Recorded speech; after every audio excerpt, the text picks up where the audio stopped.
पाकिस्तान के मायानाज स्नाइपर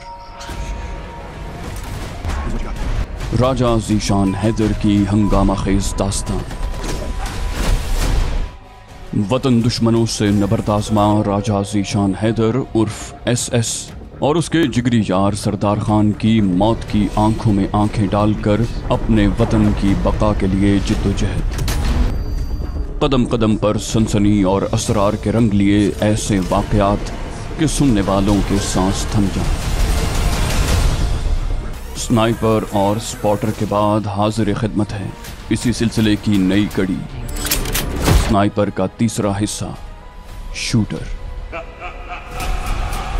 आपके लिए पेश खिदमत हैं नए हंगामे, पुरानी दुश्मनियाँ, एडवेंचर, एक्शन और वतन के लिए जान कुर्बान करने का अज़्म रखने वाले सरफरोशों की दास्तान। रियाज आकिब कोहलर के कलम से निकला एक लाजवाल किरदार।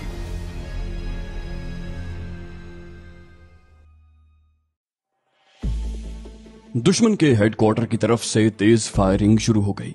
बिल्कुल सामने के रुख उनके 3 मोर्चे थे और उनके मुखों से उड़ती हुई गर्द जाहिर कर रही थी कि तीनों में लगी हैवी मशीन गन ने ब्रस्ट निकाल रही हैं। एक गन से ज्यादा फील्ड ऑफ फायर लेने के लिए मोर्चे का मोखा चौड़ाई में कदरे ज्यादा रखा जाता है ताकि गन की बैरल को ज्यादा घुमाव दिया जा सके। और उन पहाड़ी पोस्टों पर मौजूद उन मोर्चों की सबसे बड़ी खामी ये होती है कि उनमें जानिब पनाह पोजीशन यानी सामने से आने वाले फायर से आड़ नहीं रखी जा सकती।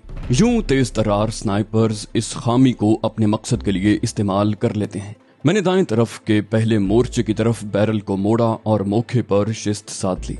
गन की बैरल तो नजर नहीं आ रही थी, अलबत्ता गर्द उठने से मैं बैरल और उसकी निस्बत से फायरर की पोजीशन का अंदाजा कर सकता था। मैंने ट्रिगर दबाने में ज्यादा देर न लगाई। फायर का नतीजा उस मोर्चे से फायर के रुक जाने से ही जाहिर हो गया था। सूबेदार अजहर मोइन आंखों से दूरबीन हटाकर जोश से बोला, मैं कसम खाकर कह सकता हूँ कि एक और मुर्दार हो गया है।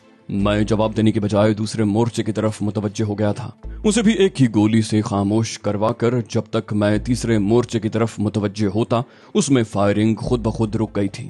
अजहर मोइन साहब ने मोहब्बत भरे अंदाज में मजाक किया, बोले यार आपको सरहद पार जाने की जरूरत क्या है, यहीं रह जाओ हमारे पास। मैं मुतबस्सम हुआ, कहा 2-3 दिन तो यहीं हूँ सर, और मैगजीन उतार कर भरने लगा कि उसमें सिर्फ एक गोली बच गई थी और फिलहाल दुश्मन बिल्कुल दुबक गया था।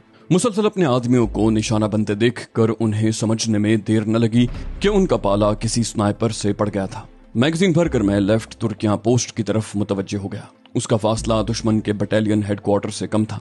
LRF ने 1400 मीटर बेस बताया था, मगर काफी कोशिश के बावजूद कोई हरकत नजर नहीं आई थी। उसके मोर्चों का रुख भी केदा गली की बजाय गोल टेकरी की तरफ था, जहां हमारी एक प्लेटून तैनात थी।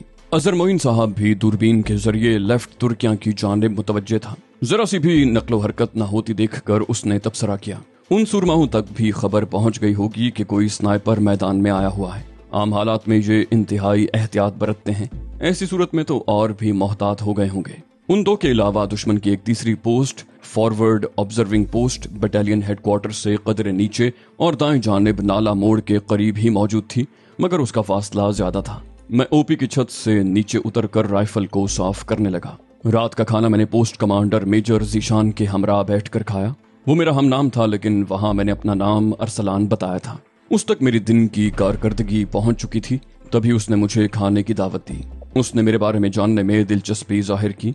मैंने सरसरी तारुफ करवाने में मुज़ायका न समझा कि वो कोई आम शख्स नहीं, आर्मी ऑफिसर था। सूबेदार अजहर मोइन से पता चला कि रात को दुश्मन की गश्तें नाले में हरकत करती हुई नजर आ जाती हैं और उसकी वजह चलते वक्त टॉर्च का इस्तेमाल करना था। रात के वक्त स्नाइपर राइफल से किसी रोशन हदफ को निशाना बनाना मुश्किल नहीं था, इसलिए खाने के बाद मैं एक बार फिर ओपी की छत पर पहुंच गया। इस बार सूबेदार अजहर मोइन के अलावा मेजर ज़ीशान भी मेरे हमरा था।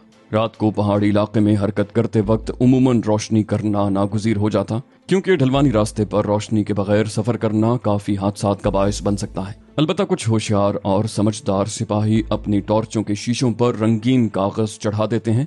यूं रोशनी निहायत धुंधली हो जाती है और ज्यादा फासले से नजर नहीं आती। पहरेदार से मालूम हुआ कि दुश्मन की पहली गश्त, जो सरे शाम ही नीचे उतर जाया करती थी, वो वापस पहुंच चुकी थी और अब दूसरी टोली नीचे आने वाली थी। गश्त का ज्यादातर रास्ता महफूज था। सिर्फ 2 मकाम ऐसे थे जहां से गश्त को चंद गज का फासला बगैर आड़ के तय करना पड़ता। उन मकामात के बारे में अजहर मोइन साहब मुझे दिन को बता चुके थे। गो उस मकाम पर अब अंधेरे की वजह से कुछ दिखाई नहीं दे रहा था, मगर मुझे जगह का अच्छी तरह अंदाजा था। मैंने टेलीस्कोप साइट में बैटरी डालकर अंदरूनी नजारा रोशन किया, यूं कि मैं किसी भी रोशन चीज पर निशाना साध सकता था। नाइट विजन साइट और आम टेलीस्कोप साइट में यही फर्क होता है कि आम टेलीस्कोप साइट अंधेरे को रोशन करने की सलाहियत नहीं रखती और अंधेरे में उससे तभी फायर किया जा सकता है जब हदफ के इलाके में भी रोशनी हो। उसके बरक्स शदीद साइट यानी नाइट विजन अंधेरे में भी दिखाव मुहैया करती है और अगर हदफ के इलाके में रोशनी हो तो दिखाव में मजीद बेहतरी लाती है। और अगर दूसरे पहलू से देखा जाए तो शदीद साइट की रेंज टेलीस्कोप साइट से बहुत ज्यादा महदूद होती है और उससे 200-300 मीटर के दायरे ही में फायर करना मुमकिन होता है। गो थर्मल साइट की रेंज बहुत ज्यादा होती है, मगर वो स्नाइपर राइफल पर नहीं लगती, इसलिए स्नाइपर राइफल से फायर करते वक्त उसकी अहमियत सिफर रह जाती है। हमें ज्यादा इंतजार न करना पड़ा, जल्द ही रोशनी दिखाई देने लगी। मैंने दरमियान वाले बंदे की टॉर्च से उसके जिस्म का अंदाजा लगाते हुए शिस्त साधी और ट्रिगर खींच लिया। रोशनी का नुक्ता नशेब में गिरता हुआ दिखाई दिया, जो जाहिर कर रहा था कि टॉर्च को संभालने वाले हाथ में जान बाकी नहीं रही थी। रोशनियां साकित हुई और फिर दरमियान में इकट्ठी हुई। यकीनन उन्हें अब तक सूरत हाल वाज़े नहीं हुई थी और इस मौके से फायदा न उठाना बेवकूफ़ी होती। एक और रोशन टॉर्च पर निशाना साध कर मैं ट्रिगर खींचने ही लगा था कि तमाम रोशनियां गुल हो गईं, जिसका साफ मतलब यही था कि उन्हें हकीकत तक रसाई हो चुकी थी। मगर रोशनी बुझने के बाद भी मैंने इस उम्मीद पर ट्रिगर खींच लिया कि टॉर्च बुझाने के बाद वो इतनी जल्दी अपनी जगह से नहीं हटे होंगे। अलबत्ता गोली के हदफ पर लगने का पता चलना दुश्वार था। सूबेदार अजहर मोइन ने तबसरा किया, मुझे यकीन है दूसरी गोली भी जाया नहीं गई होगी। अचानक रोशनी दोबारा चमकी और चंद हयूले तेजी से नशेब की जानिब जाते दिखाई दिए। बिलाशुबा तमाम डर कर आड़ तक पहुंचने की कोशिश में थे। टॉर्च सिर्फ एक रोशन थी और अक्लमंदी उन्होंने ये दिखाई थी कि टॉर्च को पत्थर पर जमा कर रोशन कर दिया था। क्योंकि मैंने निशाना साधना था तो रोशनी को ही ताकता, यूं उनमें से कोई मेरा निशाना न बनता। मगर वो ये भूल गए थे कि एक स्नाइपर को चक्कर देने की कोशिश कर रहे हैं। ऐसे छोटे मोटे चुटकुले तो हर वक्त मेरी जेब में रहते थे। रोशनी का अगर उन्हें फायदा पहुंच रहा था तो उन्हें रास्ता वाज़े नजर आ रहा था, तो ये फायदा मुझे भी हासिल हो रहा था कि उनके हयूले बिल्कुल वाज़े नजर आ रहे थे। सेकंड के 10वें हिस्से में फैसला करते हुए मैंने सबसे आगे वाले पर शिस्त साधी और ट्रिगर खींच लिया। लीड लेने की जरूरत इसलिए महसूस नहीं की थी कि उसके पीछे दूसरा, तीसरा और फिर चौथा आदमी भी भाग रहा था। यूं गोली की लाइन अगर सीधी रहती तो उसके जाया जाने का सवाल ही पैदा नहीं होता था। तवक्को के मुताबिक तीसरा हयूला नीचे गिरा और उसके अकब में आने वाला उससे टकरा कर नीचे गिरा। उसके खड़े होने तक मैं राइफल कॉक करके दोबारा तैयार हो चुका था और जैसे ही वो आगे बढ़ा, इस मर्तबा मैंने लीड लेकर अगली गोली भी दाग दी। उसे भी आड़ तक पहुंचना नसीब न हुआ। अचानक मेजर जीशान मुस्तफसिर हुआ, अरसलान मियाँ, राजा जीशान हैदर नामी एक स्नाइपर का जिक्र सुनने का इत्तेफाक हुआ है, क्या उसे जानते हो? मैं मुताज्जिब हुआ, खैर तो है सर, उसके साथ क्या काम है? वो बोला, काफी तारीफ सुनी है उसकी, लेकिन आज तुम्हारी स्नाइपिंग देखकर लग रहा है कि वो इतना अच्छा निशानेबाज नहीं होगा। मैंने बज़ाहिर संजीदगी से कहा, वो स्नाइपिंग की अबजद से भी वाकिफ नहीं है सर, बस किसी वजह से नाम मशहूर हो गया है और लोग बढ़ चढ़कर उसके कारनामे बयान करते रहते हैं। अजहर साहब हंसे, बोले, अरसलान भाई, कहते हैं फकीर को फकीर बुरा ही लगता है, कहीं ऐसा ना हो कि आप उसके हम पेशा होने की वजह से उसकी अहमियत तस्लीम न करते हो। मेजर जीशान ने लुकमा दिया, बोला, दोस्त सच तो ये है कि उसकी तारीफ काफी मोतबर अफराद से सुनी है। मैंने मानी खेज अंदाज में कहा, सर वो आपका हम नाम है, इसलिए आप कुछ ज्यादा ही तरफदारी कर रहे हैं। दौरान गुफ्तगू भी मेरी नजरें वहीं जमी थी। टॉर्च की रोशनी की वजह से चंद गज के इलाके में होने वाली नक्लो हरकत का मुशाहिदा मैं कर सकता था। अचानक दुश्मन की सारी पोस्टों ने फायर खोल दिया। मैंने फौरन ही अपनी शिस्त लेफ्ट तुर्किया की तरफ मोड़ी, मगर नाकाफी रोशनी की वजह से मैं किसी हदफ पर शिस्त नहीं साध सकता था। यूं लगा मेजर जीशान अचानक ख्याल आने पर बोला हो, एक बेहतरीन मशवरा दूं? मैं खुशदिली से बोला, मशवरा अगर बेहतरीन ना हो तो भी सुन लेना चाहिए। वो बोला, मुझे नहीं लगता आज की रात दुश्मन की गश्त अपनी लाशें ढूंढने के अलावा कोई मजीद कार्रवाई कर भी सकती है और इससे बेहतरीन मौका शायद ही मिले। मैंने कहा, बिल्कुल दुरुस्त कह रहे हैं सर। पुरजोश अंदाज में कहते हुए मैं राइफल समेटने लगा। अजहर मोइन साहब शाकी हुए, बोले, मगर आपने 2-3 दिन यहीं गुजारने का वादा किया था। मैंने कहा, वादा नहीं सर, इरादा किया था, और अब मेजर साहब के बेहतरीन मशवरे को रद्द करना बेवकूफ़ी होगी। यकीनन ऐसा मौका दोबारा नहीं मिलेगा। हम ओपी की छत से नीचे उतर आए थे। मेजर ज़ीशान ने गार्ड कमांडर हवालदार रसूल खान को टॉर्च की रोशनी की तरफ गन्ने मोड़कर फायर का हुक्म दिया ताकि दुश्मन अपनी लाशें न उठा सके। मैं सूबेदार अजहर के साथ रिहायशी बंकरों की तरफ बढ़ गया। थोड़ी देर के बाद मैं अपने मुख्तसर सामान के साथ जाने को तैयार था। मेजर ज़ीशान और सूबेदार अजहर मेरे साथ बारूदी सुरंगी कते तक रास्ता दिखाने आए थे। दोनों के अंदाज में एक अकीदत थी। वक्त रुखसत मेजर साहब से मुआनका करते हुए मैंने धीरे से कहा, सर, मेरा असल नाम राजा ज़ीशान हैदर है। उसने दावा करते हुए कहा, अगर तुम एतराफ न भी करते तो मुझे अंदाजा हो गया था। मैंने दरखास्त की, दुआ करना सर, अल्लाह पाक मुझे अपने मकसद में कामयाबी दे। दोनों बैक आवाज बोले आमीन। फिर मेजर साहब ने मुझे हिदायत दी, इस पहाड़ी की जड़ में रहते हुए नाला मोड़ तक पहुंचना, क्योंकि तुम्हारे नशेब उतरते ही हमने मुकम्मल हथियारों का फायर खोल देना है और दुश्मन की तवज्जो अपनी जानिब ही मबजूल रखेंगे। तुमने भी मोहतात रहना है, क्योंकि दुश्मन का हमारी चाल में आना जरूरी नहीं। खुदा हाफिज सर कहकर मैं मुड़ा और बारूदी सुरंगी कते यानी माइन फील्ड के दरमियान छुपे रास्ते पर एहतियात से कदम रखते हुए नशेब में उतरने लगा। एक सादा मोबाइल की धुंधली सी रोशनी मुझे रास्ता दिखा रही थी। ये रोशनी इतनी खफीफ थी कि बमुश्किल मुझे रास्ता नजर आ रहा था। उसके दूर से देख लिए जाने का इम्कान न होने के बराबर था। अलबत्ता दुश्मन ने उस जगह शदीद आलात फिक्स कर रखे होते तब शायद उन्हें ये बारीक रोशनी दिख जाती। बारूदी सुरंगी कता उबूर करके भी मेरी रफ्तार में तेजी नहीं आई थी, क्योंकि उस रास्ते पर फिसलने के इम्कान काफी ज्यादा थे।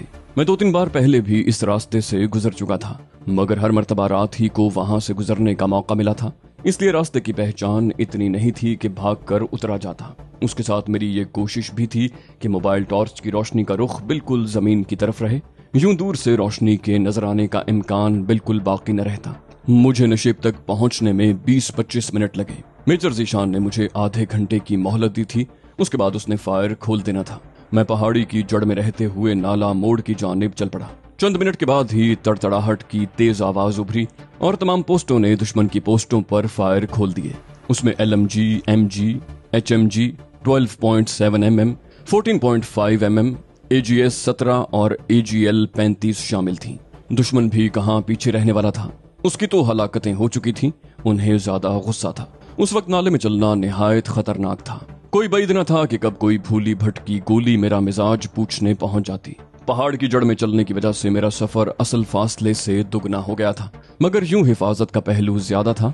इस वजह से मैंने एहतियात का दामन हाथ से न छोड़ा। घंटे भर के बाद मैं उस मकाम तक पहुंच गया था जहां से नाला उबूर करके मैं दुश्मन की सरजमीन पर कदम रख देता। मेरे बाएं हाथ चंद 100 गज के फासले पर सिविल लोगों के घर मौजूद थे। न जाने इस मुश्किल मकाम पर वो कैसे रह लेते थे। बेचारे पाकिस्तान और इंडिया की बिल्कुल सरहद पर बैठे हुए थे। ना मालूम उनकी शहरियत पाकिस्तान की थी या इंडिया की। नाले में पानी की मिकदार इतनी कम नहीं थी कि मुझे जूते न उतारने पड़ते, और इतनी ज्यादा भी नहीं थी कि नाला उबूर करते वक्त कोई मसला दरपेश होता। ये वही नाला था जिसे मैंने रोमाना के हमरा भी एक बार उबूर किया था, और तब रोमाना मेरी बाहों में थी। मेरे दिमाग में रोमाना की मुतरन्नम आवाज गूंजी, झूठे अजनबी, आप मेरा इतना ज्यादा ख्याल क्यों करते हैं। ये फिक्रा उसने तब कहा था जब मैंने उसे बाहों में उठाकर वो नाला उबूर किया था। इतने अरसे के बाद वो नाला उबूर करते हुए माजी आंखों में उतर आया था। मैं रोमाना को बता भी न सका था कि ये रास्ता इस्तेमाल करूंगा, और बताता भी तो उस बेचारी ने कब मेरे साथ सफर कर सकना था। जूते जुराबें उतार कर मैंने ठंडे पानी में पांव रखे। एक बार तो मैं कांप गया।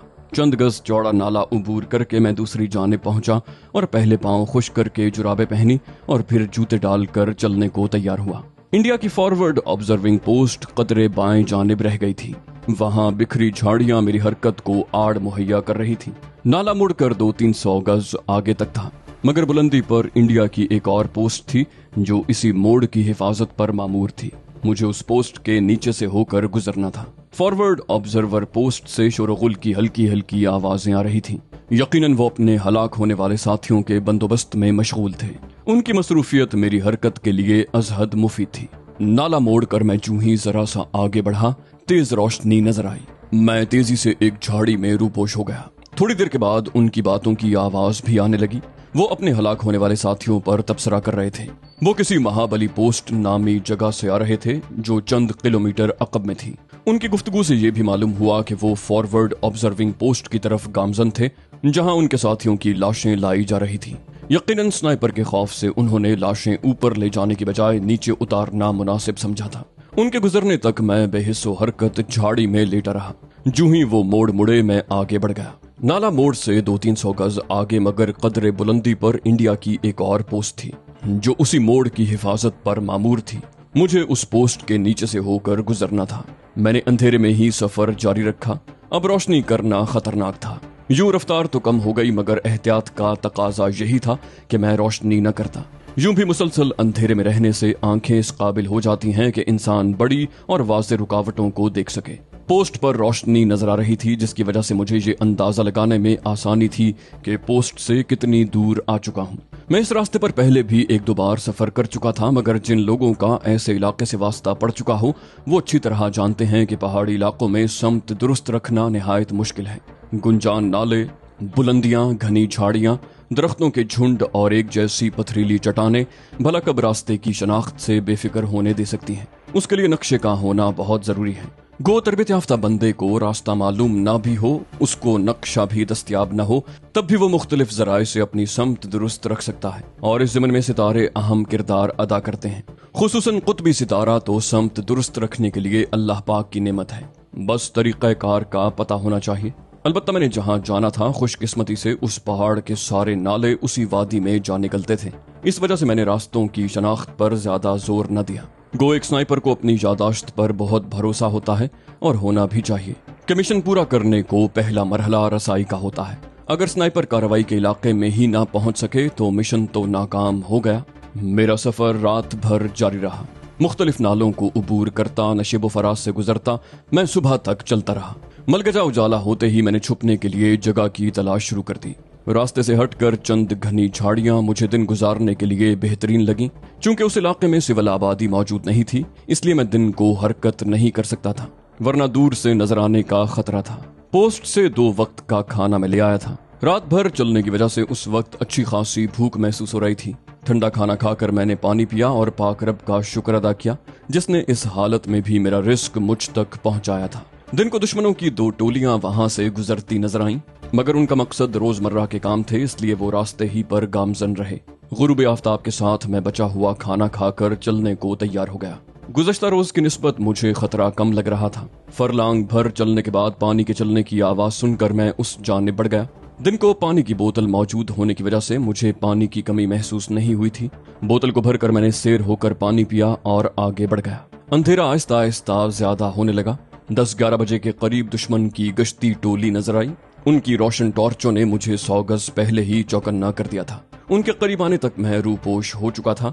वो मेरे नजदीक से गुजर कर आगे बढ़ गए। उनके गायब होते ही मैं अपने रास्ते हो लिया। चांद आखिरी क्वार्टर में था, इसलिए कहीं सुबह सादिक के वक्त जाकर नजर आता था, और वो भी इतना बारीक कि अंधेरे के खिलाफ कोई फायदा न देता। मेरी नजरें सिर्फ जमीन पर नहीं गड़ी थीं, गाहे गाहे मैं दाएं बाएं बुलंदियों की तरफ भी नजरें घुमा लेता, ताकि दुश्मन के किसी पोस्ट के करीब से गुजरते हुए ज्यादा एहतियात करूं।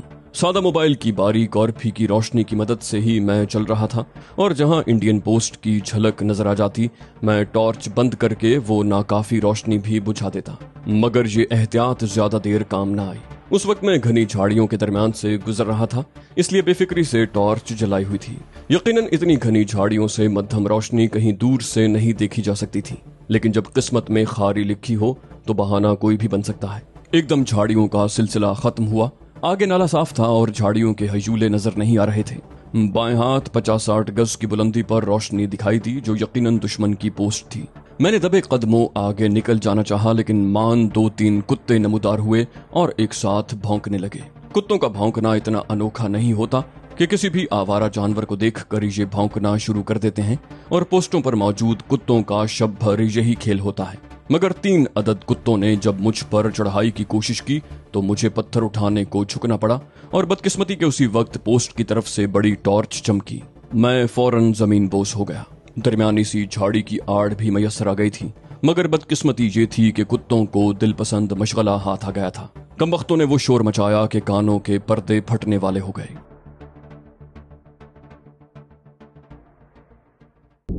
दोस्तों ये थी हमारी आज की एपिसोड। उम्मीद करते हैं आपको हमारी कहानी पसंद आई होगी। जाने से पहले इस वीडियो को लाइक कीजिए और शेयर करना मत भूलिए। कमेंट करके हमें बताइए कि आपको हमारी वीडियो कैसी लगी। और अगर अभी तक आपने इस चैनल को सब्सक्राइब नहीं किया तो इसे सब्सक्राइब कीजिए और बेल आइकन दबाकर ऑल नोटिफिकेशंस ऑन कर लीजिए।